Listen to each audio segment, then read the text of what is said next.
As nerves frayed and the clock ticked, negotiators from rich and poor nations were huddled in one room Saturday during overtime United Nations climate talks to try to hash out an elusive deal on money for developing countries to curb and adapt to climate change. But the rough draft of a proposal circulating in that room was getting soundly rejected, especially by African nations and small island states, according to messages relayed from inside. Then a group of negotiators from the least developed countries bloc and the alliance of small island states walked out because they didn't want to engage with the rough draft. The current deal is unacceptable for us. We need to speak to other developing countries and decide what to do, said Evans Njua, chair of the LDC group. When asked if the walkout was a protest, Colombia Environment Minister Susana Mohammed told the Associated Press, "I would call this dissatisfaction. We are highly dissatisfied." With tensions high, climate activists heckled United States climate envoy John Podesta as he left the meeting room. They accused the U.S. of not paying its fair share and having a legacy of burning up the planet. The last official draft on Friday pledged $250 billion annually by 2035, more than double the previous goal of $100 billion set 15 years ago, but far short of the annual $1 trillion plus that experts say is needed. The rough draft discussed on Saturday was for $300 billion in climate finance, sources told AP. Accusations of a war of attrition. Developing countries accuse the rich of trying to get their way, and a small financial aid package, via a war of attrition. And small island nations, particularly vulnerable to climate change's worsening impacts, accused the host country presidency of ignoring them for the entire 2 weeks. After bidding one of his suitcase-lugging delegation colleagues goodbye and watching the contingent of about 20 enter the meeting room for the European Union, Panama chief negotiator Juan Carlos Monterrey Gomez had enough. "Every minute that passes, we are going to just keep getting weaker and weaker and weaker. They don't have that issue. They have massive delegations," Gomez said. "This is what they always do. They break us at the last minute. You know, they push it and push it and push it until our negotiators leave. Until we're tired, until we're delusional from not eating, from not sleeping." With developing nations' ministers and delegation chiefs having to catch flights home, desperation sets in, according to Power Shift Africa's Mohamed Adao.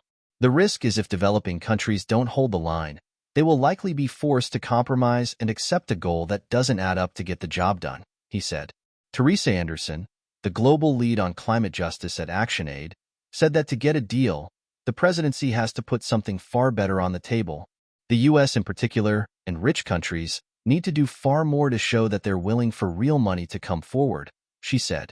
And if they don't, then LDCs, least developed countries, are unlikely to find that there's anything here for them. Climate cash deal is still elusive. Developing nations are seeking $1.3 trillion to help adapt to droughts, floods, rising seas, and extreme heat, pay for losses and damages caused by extreme weather, and transition their energy systems away from planet-warming fossil fuels and toward clean energy. Wealthy nations are obligated to pay vulnerable countries under an agreement reached at these talks in Paris in 2015. Panama's Monterrey Gomez said even the higher $300 billion figure that was discussed on Saturday is still crumbs. "Is that even half of what we put forth?" he asked. Monterrey Gomez said the developing world has since asked for a finance deal of $500 billion up to 2030, a shortened time frame than the 2035 date. "We're still yet to hear reaction from the developed side," he said. On Saturday morning, Irish Environment Minister Eamon Ryan said it's not just about the number in the final deal, but how do you get to $1.3 trillion? Ryan said that any number reached at the COP will have to be supplemented with other sources of finance, for example through a market for carbon emissions where polluters would pay to offset the carbon they spew. The amount in any deal reached at COP negotiations, often considered a core, will then be mobilized or leveraged for greater climate spending. But much of that means loans for countries already drowning in debt, anger and frustration over state of negotiations. Alden Meyer of the climate think tank E3G said it's still up in the air whether a deal on finance will come out of Baku at all. "It is still not out of the question that there could be an inability to close the gap on the finance issue," he said. Ali Mohammed, chair of the African Group of Negotiators, said the bloc is prepared to reach agreement here in Baku, but we are not prepared to accept things that cross our red lines. Despite the fractures between nations, several still held out hopes for the talks. "We remain optimistic," said Nabil Munir of Pakistan, who chairs one of the talks' standing negotiating committees. The Alliance of Small Island States said in a statement that it wants to continue to engage in the talks, as long as the process is inclusive. "If this cannot be the case, it becomes very difficult for us to continue our involvement," the statement said.